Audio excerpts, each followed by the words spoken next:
Her career in electronic payments includes direct sales, account management, and executive level roles in the industry's top tier companies. As a seasoned relationship manager to small and mid sized businesses, Toya uses her deep knowledge of payment technologies to educate business owners of the power of understanding contracts, pricing, and client centric sales. Toya also serves as a vice chair partnerships at SCORE Chicago. Toya, you're on. Good afternoon, everyone. I apologize for the technical difficulties. We are still working to get that information to you. While we wait, however, I am going to start talking about some of the information that I wanted to share with you in the files. The important thing that we wanted to share with you is how it is going to impact your business with the information that you set up on your system. Starting with just looking at your business plan, and that's where we were going to start with looking at the business plan and looking at how your business plan sets the stage for all of the rest of the things that go on with your account. And just bear with me as I continue to type while I try to get this information to you. Sorry, I'm just going to pass on it.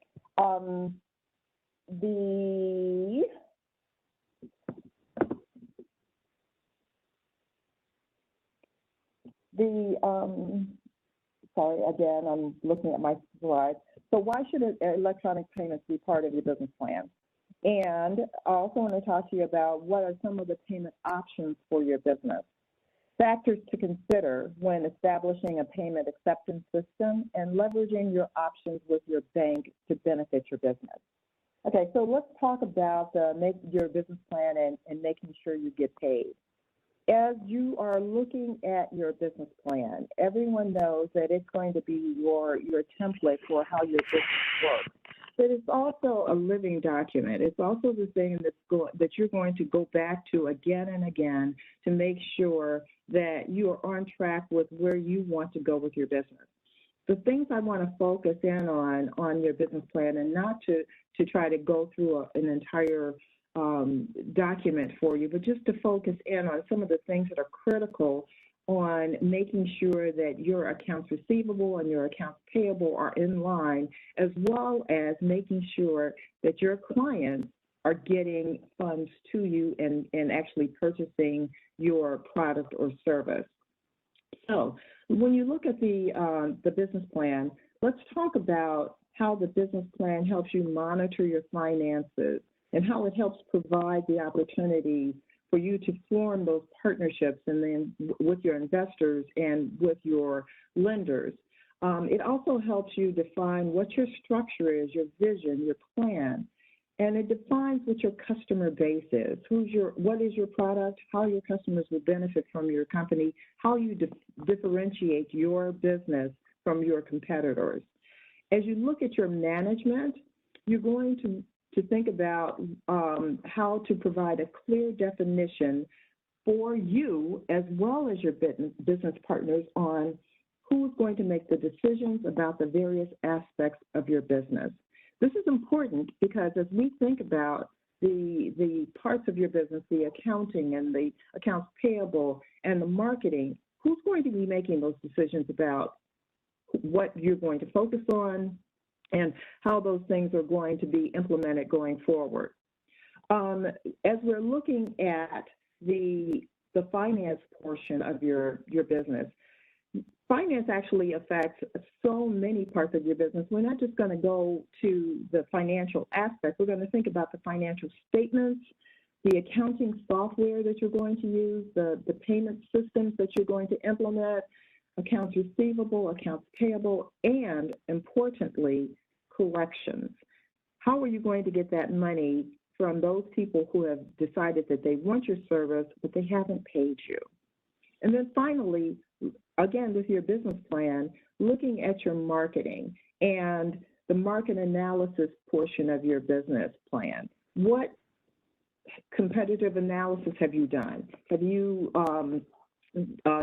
looked at how they offer their services and how it compares to how you want to offer your services?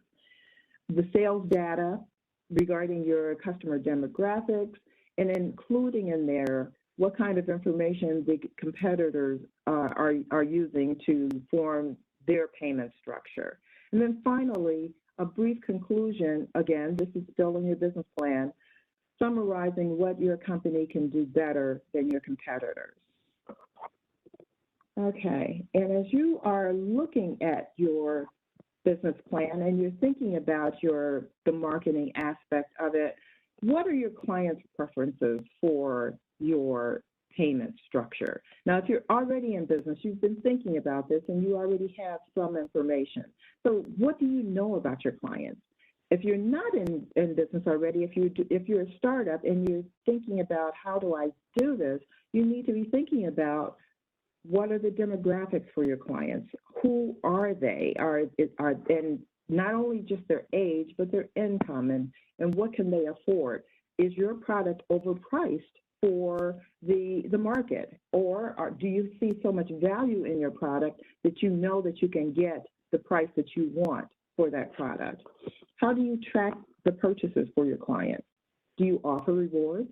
What is the size of an average transaction? This is important because if you have various price points in your sales queue, you want to know if they're buying one product or if you need to make a bundle so that they'll buy more than one product so that you can actually hit your targets for your financial analysis. How do your clients get your product? Is your business online, mobile, or face-to-face? Do you offer delivery services? Do you offer subscription services? Just looking at your product and your competitors, how do your clients get your product? How do they prefer to get your product? And then how do they prefer to pay you? Is your client base a cash-based clientele? Do they prefer to pay by debit, credit card, or a check? Do they want recurring billing? Have you thought about the effect of COVID on your business and the fact that a lot of people these days are preferring to pay touchless or using their phone? And then for those people who have businesses that require or have clients that prefer to smell or touch or taste your product, do they prefer to do face-to-face? Is that something that you are factoring into how you're presenting your product? Finally, are there any barriers to you getting paid? Are your customers having difficulty navigating your system? If you have an online system, are they having trouble getting from your payment, from your inventory pages to your sales page? Do you need a hosted pay page? Have you had system failures and that's causing problems? Do you have enough payment options on your system? And finally, is your competition offering solutions that you do not offer? And if they are, have you plans to implement those solutions into your system? Hey, Toya, So just to let you know that the presentation's up. I know you're calling in. So we're going to go ahead and move along to slide 5 when you're done with this slide. Excellent. Okay, guys, we're on the slide that's number 5 for hidden costs and risks of cash-only businesses. Yes. Okay. And I'm not going to spend a lot of time on this slide because it's pretty self-evident that you are going to lose sales if you're only offering cash, because there are many, many people who are expecting you they're walking into your business and expecting you to be able to accept their cards. And if you don't, then they'll walk right back out. And a quick story on that. I used to work very closely with financial institutions, and I'd like to take them coffee and donuts for our breakfast meetings, and to support them, I would do business with the local business owners near their locations.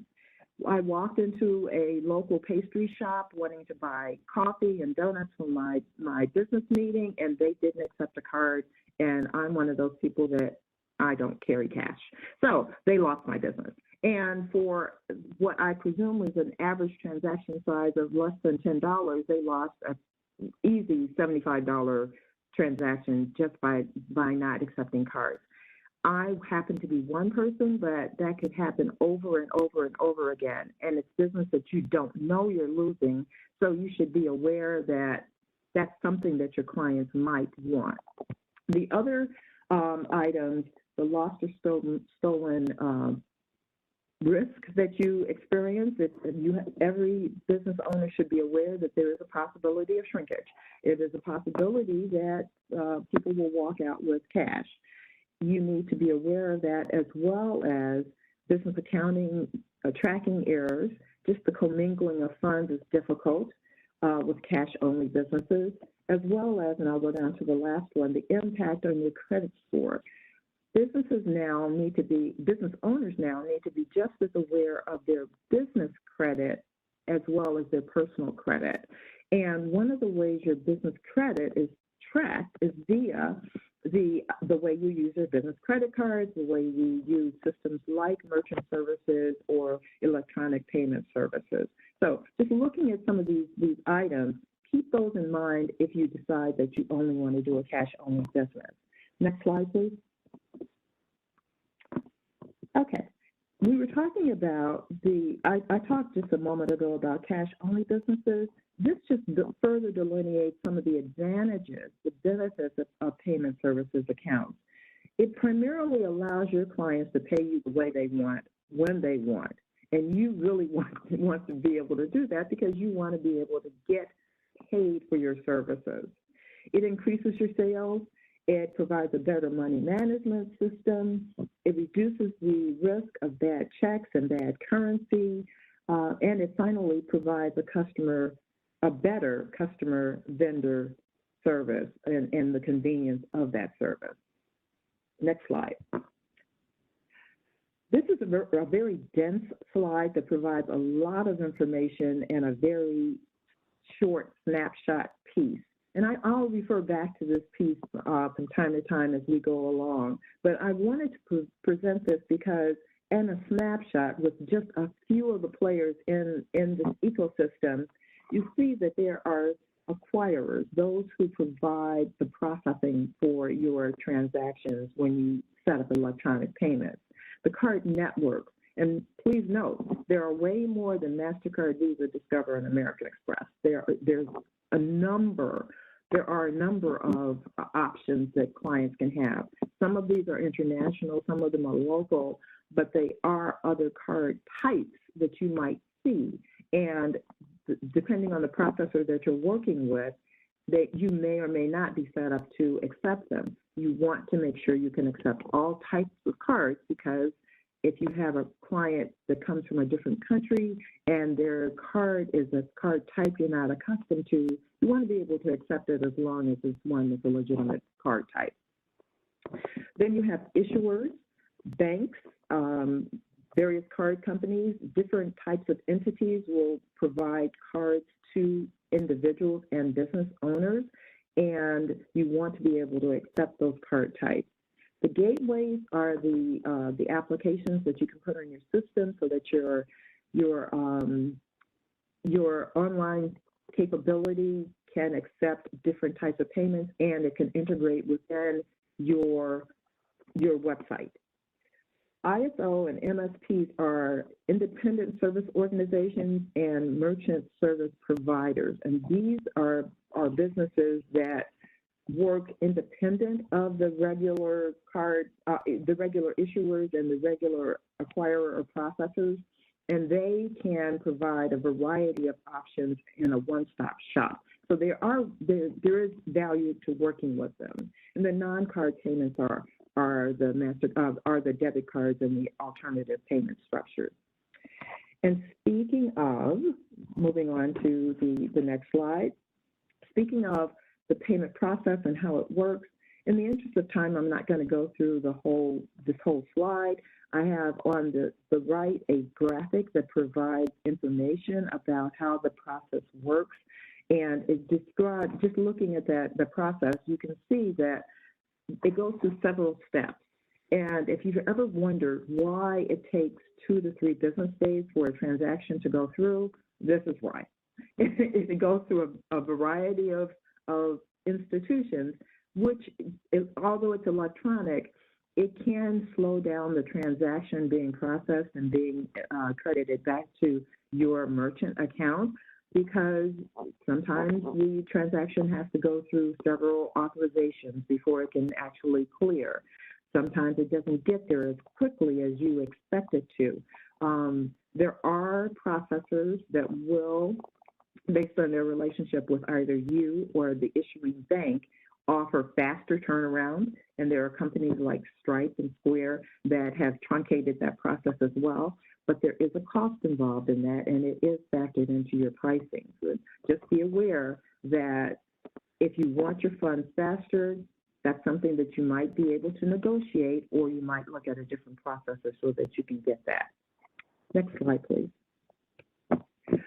Again, looking at processing and how the processing works, you've got an example here for Square, and the pricing on this transaction is 2.95%. It's a little higher than their average price these days, which happens to be 2.60 and 10 cents, which translates to about 2.80%. But using this as an example of 2.95% on a $50 transaction, everybody knows this. It's going to, you multiply the rate times your amount, and you come up with what the fee is. And you can see here that the fee is $1.47. Out of that $1.47, Square doesn't get all of that money. It goes, going back to that graphic that I showed you of the processors and the acquirers and the issuing banks, et cetera, this is where those various players come into your transaction. A good portion of that transaction, actually 63%, goes to the interchange and assessment fees, and those are set by the card industry, and the Square doesn't get to keep any of that. It goes directly to the interchange fees.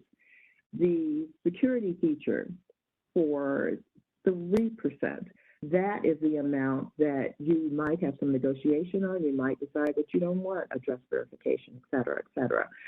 With Square, it's built into their pricing, so you can't negotiate that. But if you do traditional pricing models, that might be something that you decide that you don't want. Security features is something that you should always consider and always add. But if you're very price sensitive and you decide that you don't want to pay for that, you are taking the risk, but it is something you can negotiate. And then you have the Square fees, and that turns out to be about 34%.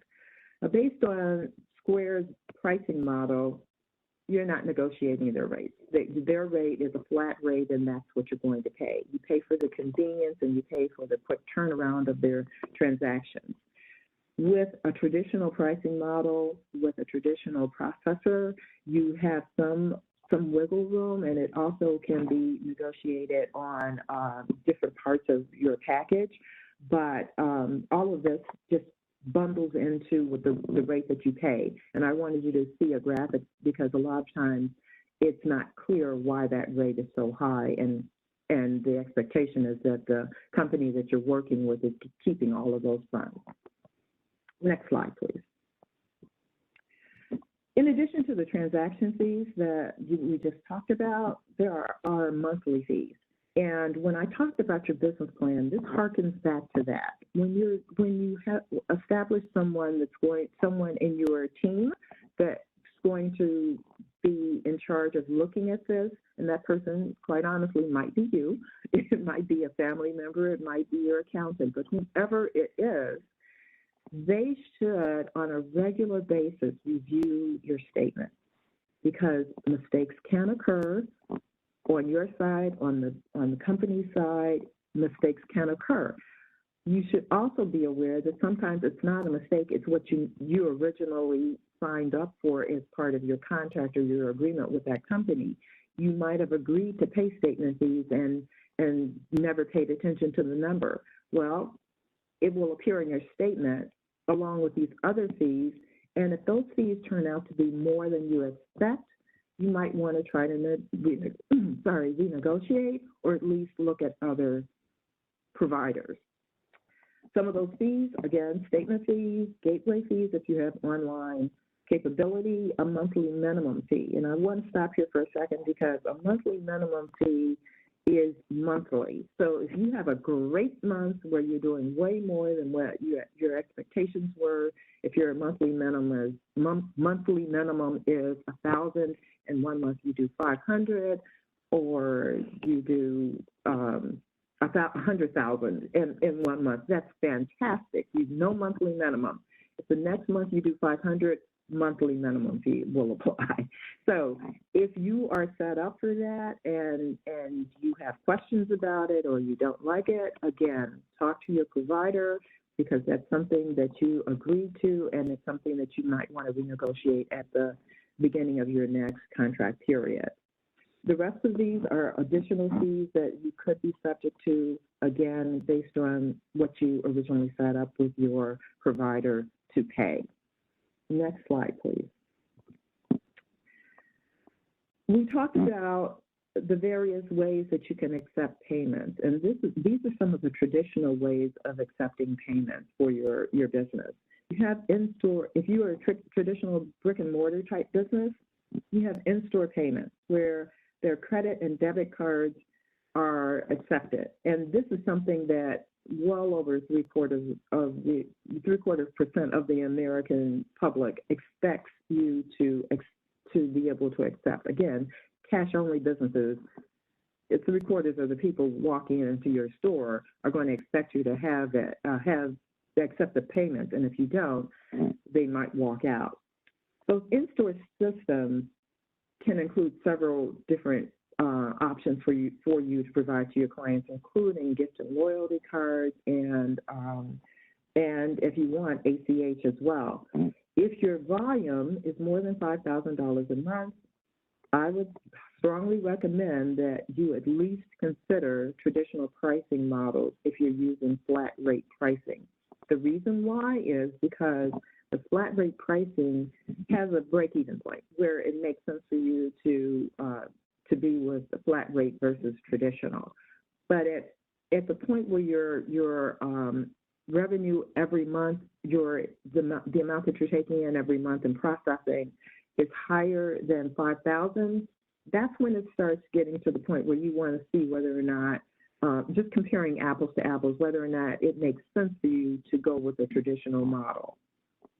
Mobile payments allows you to run your business the way you actually conduct your business. If you are a mobile merchant, whether you have a food truck or you're an architect, or if you live out of your office is your car, you're a mobile merchant. And you want to be able to accept payments on the go, just like you are on the go. So you want to look at a provider that can provide the services for your type of business and reliable connectivity. You also want to, I strongly recommend, have the ability to do offline capability for your processing. That would include a portable card reader and or a portable terminal, if it makes sense for you.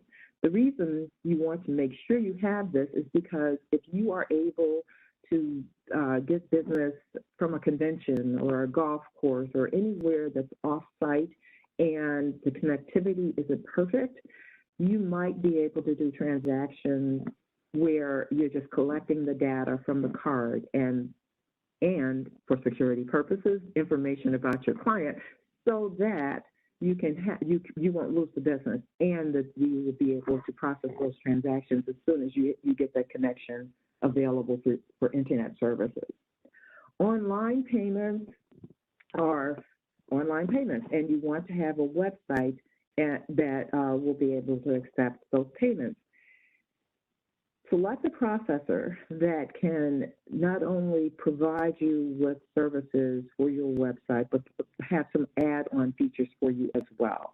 There are numerous options. You want to make sure that you consider your business model, your business plan, and your client needs when you're choosing the application that you decide to implement for your business. For omnichannel, it's simply all of the above. It's the ability for you to have the in-store capability, mobile capability, as well as online needs. Many providers give you options that include all of the above, and they can do it at a convenient pricing and as bundled services. Okay, for the next slide, we are looking at alternative electronic payment options. And I'm very fond of this because there's so much out there. There are so many options, and the list grows every day. I was reading today about how DoorDash has implemented a system so that they can pay their dashers, that's what the delivery people are called, they can pay their dashers faster just by having an online, basically online banking for them. So they shoot the money to them, and then the dashers can just, without necessarily having a banking account, go to an ATM and get their money. So the electronic payment system is very robust, and things are changing very quickly. Just make sure that you're with a provider that can keep up with what you need to do. On this slide, you're seeing a few of them. The buy now, pay later, which I'll discuss in depth a little bit later, is an option that is growing exponentially. Account to account is a huge advantage for business owners. It's direct from the client's account to your account. The business has several options, including e-checks, wire transfers, ACH, text invoicing, which I will also talk about a little later, memberships, online ordering, kiosks, etc. QR code payments, that's something else that became very, very popular within the last year. From 2020 to 2021, became extremely popular. Cryptocurrency is very risky, but there are businesses that are starting to embrace it because clients are asking for it. If it's something that works for your business, know what your options are. Just be aware that it's something that may enable you to get those funds that clients want to give you for the services that you're offering. The other features are for security, and if these are things that your provider offers, be sure to take advantage of them because there are additional security features to encrypt your transactions and further keep you safe and keep your client's information safe. Next slide, please. Okay, I said I was going to talk about invoicing a little later, and here's a little later. Let's talk about what a problem is for business owners. There are over 4.4 million small business owners in the U.S. Of that number, about 2.8 million are small business owners who are in the $500,000 to $1 million in revenue generation each year. One of the biggest problems for this group, and for other groups as well, but the survey that I'm going to reference is focused on that group. One of the biggest problems for the group is ad hoc payments that are late paid. And the survey done this year by Payment.com and a group called Ingo were defined as 58% of those transactions were being paid late. And for business owners, a late pay is extremely aggravating and very distressing for your bottom line. So when you're looking at 58% of the business owners experiencing this kind of issue, you want to know, how can you fix this? I've got some factoids in here, and then in the interest of time, I'm not going to go through all of them, but I will talk about the fact that if we're looking at a third of those payments, 36% being paid past the contractual due date, and of that third, 60% being paid a month or later, it's a problem that needs to be addressed. One of the solutions, and this is just one, but one of the solutions that has been recommended is instant and real-time payments. What does that mean? That means having your payments either text to pay, you text them, and via the text, they can pay you, and text invoicing, which is a faster way to get that information to your buyer so that they can approve the payment and you can get paid. This comes directly from the buyer's account. It speeds up the process exponentially. And according to this survey, 75% of small business owners are very or extremely likely to pay fees for the instant payments because they want to make sure that they can get paid. So if you've got a buyer, and I think I put vendor in here, but it's buyer. If you've got a buyer that's interested in offering you this option so that they can pay you, but they want you to pay the fee, only 9% right now of small business owners are saying that they would do that, but it's a great option for you to do just so that you can get your payment. Okay, next slide, please. Focus on buy now, pay later. Another feature that I just love, and I think it's really a really great option for merchants. If you have the option of providing this service for your clients, I would suggest that you look at it very closely because it's growing and it's growing really fast.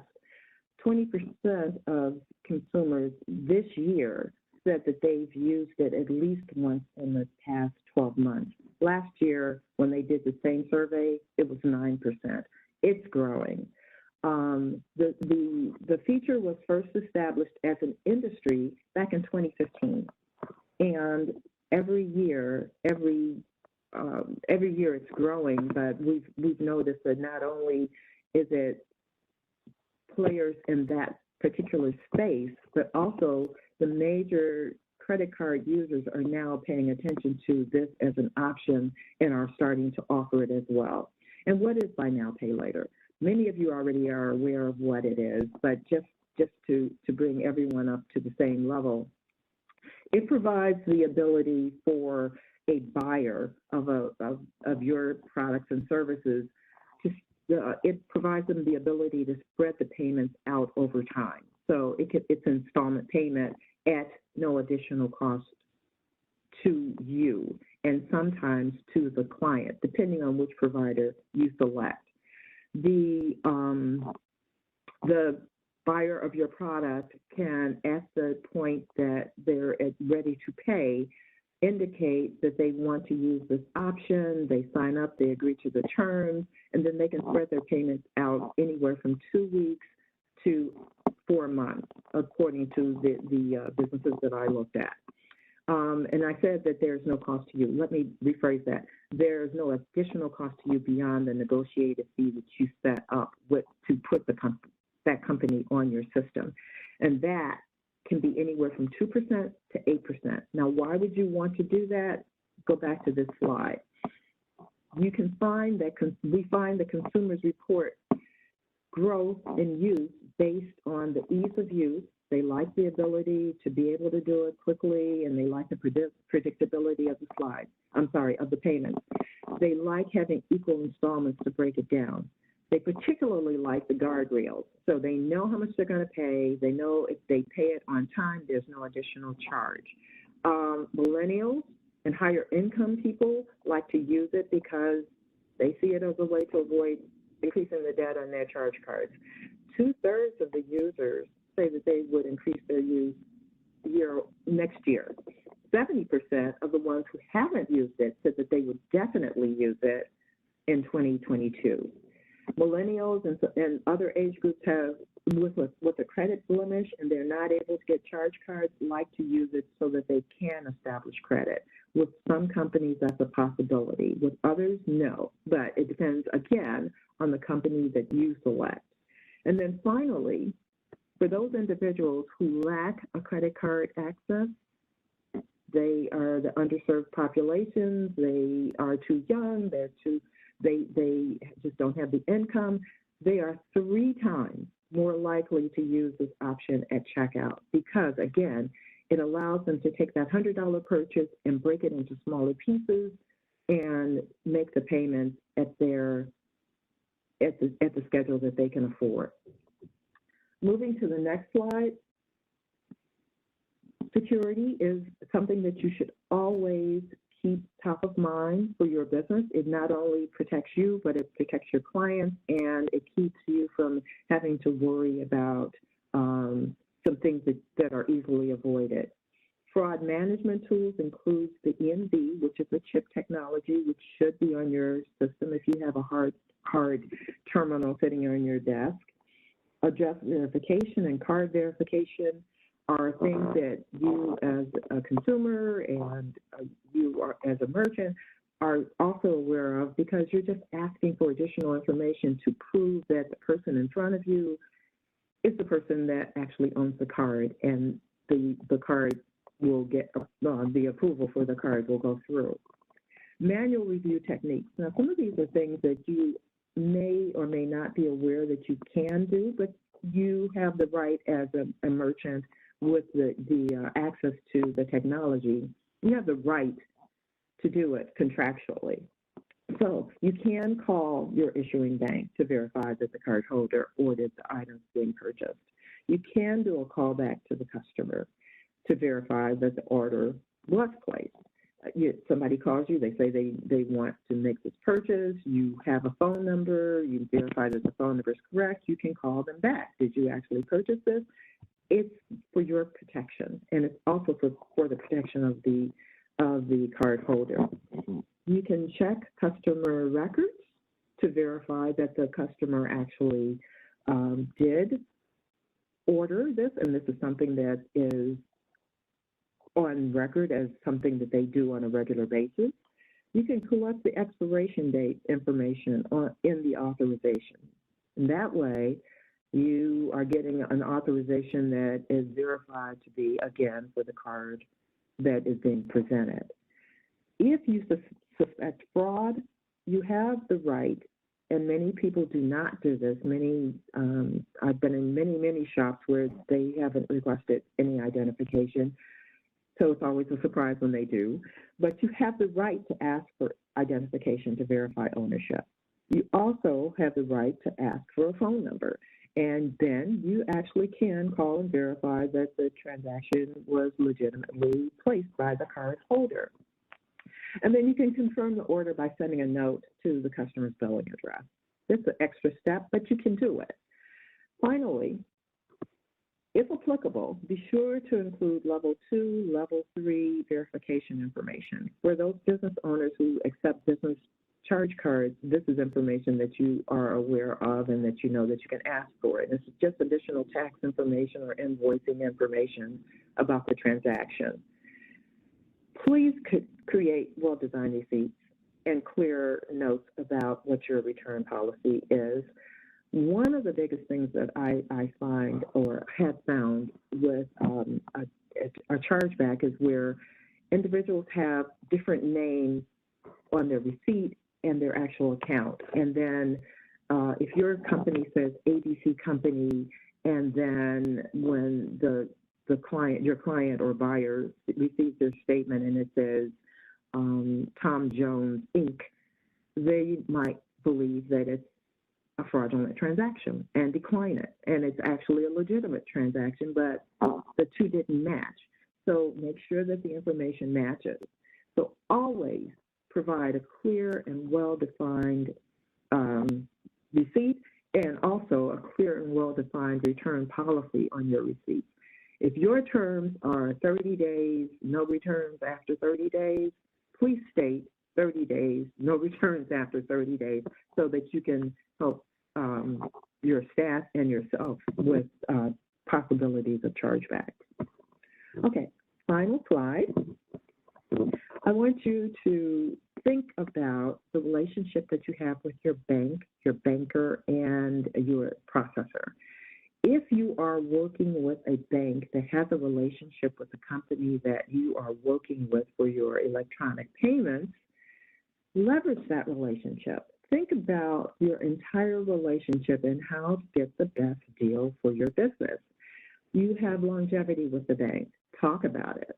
If you have a deposit history or a loan history, it's profitable for the bank. They want to do business with you. They want to make sure that you're happy. Talk to them and let them know that you're negotiating this deal.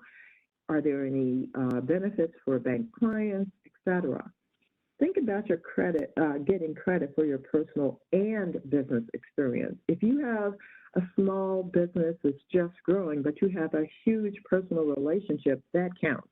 So make sure that you're leveraging your entire relationship and think long-term growth, because the bank wants to be with you throughout this process with you, and they want you to be successful. Rely on your bank partnerships with merchant processing companies for better promotions and deals. I have worked with financial institutions in the past, and they want to grow their portfolio of merchant services.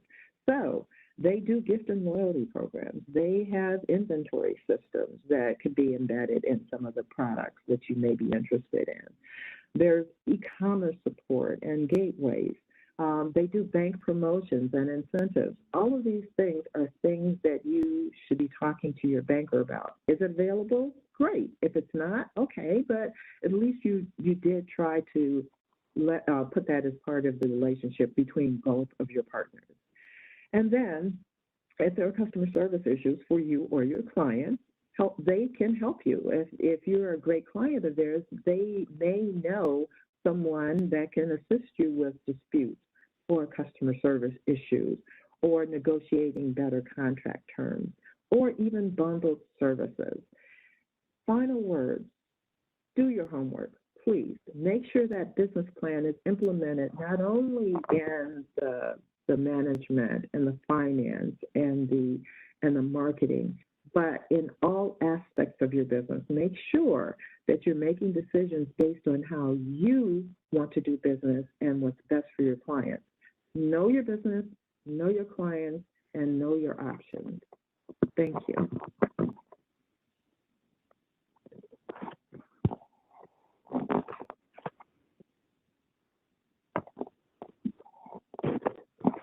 Well, thank you for presenting. I'm going to go through and see if there's any questions in the chat and the Q&A. Okay.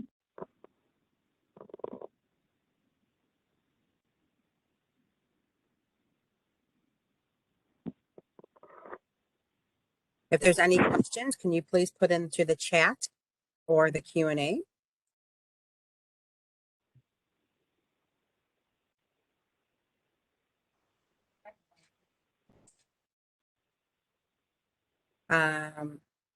They're asking for me to put the information back up, so I just have to share the screen again. So hold on one second.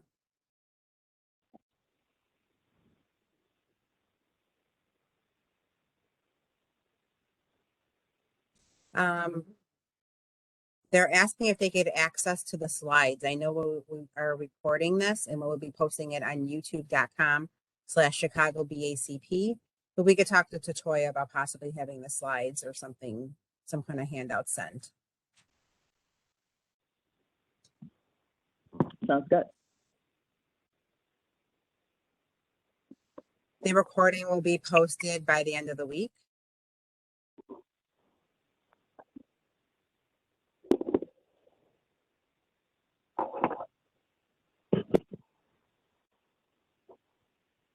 There's a question. Can we learn more about your background? Oh, sure. My background includes financial services as well as banking. So I got the advantage of being able to see it from both perspectives. And then after I left both merchant services and banking, I decided to do some work on my own. It was a very small company. So I'm understanding the merchant's perspective as well.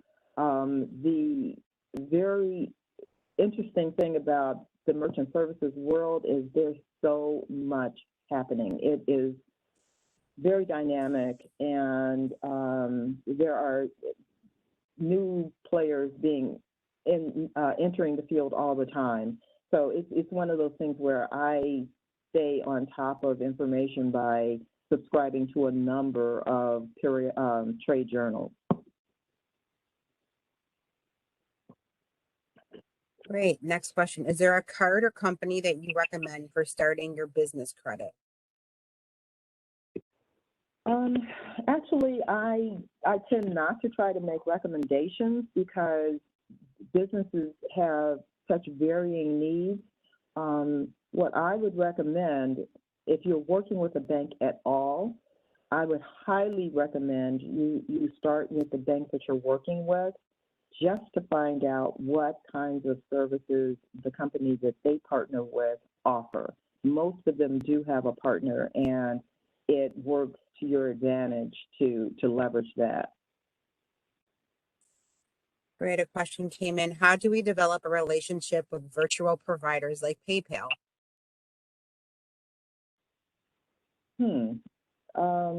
They're very hands-off, so I'm a little stumped because PayPal is not really a relationship-driven company. It's more of a service industry, so that they are available for the transactions that are online transactions, but not really a relationship. There's a few questions. Toya, are you a SCORE mentor? Yes, And I I am. believe Toma did answer yes. Another question with regards to cryptocurrency. Will you be presenting any information on how to use and accept crypto? Am I presenting any information on that? Or can you speak about it or have any information? No, I wouldn't even attempt to. I have looked at cryptocurrency from the perspective of the industry and how it's growing in the industry and how people are starting to embrace it. But again, I find it a very risky proposition because I'll use the word again, dynamic. It changes so rapidly that if you are in an industry that happens to have clients that want to use it, then as a merchant, I would recommend that you do your homework and know what you're going to be working with. I have not advised anybody who's been in that space, nor have I used it myself. So I would not be able to provide any information on it. Great, thank you. What is a YouTube recording? I just posted it in the chat, but it will be on www.youtube.com/Chicago BACP.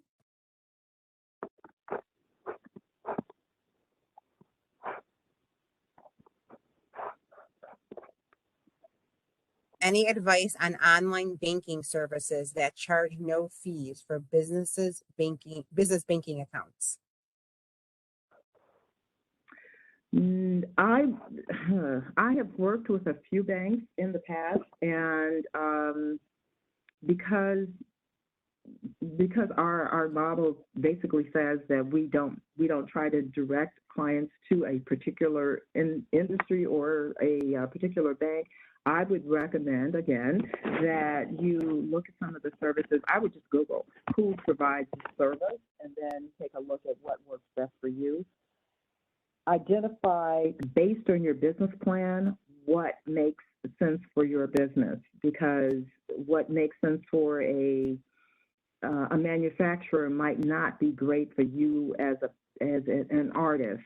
Again, it's going to be very defined by what the needs are for your business and where you want to go.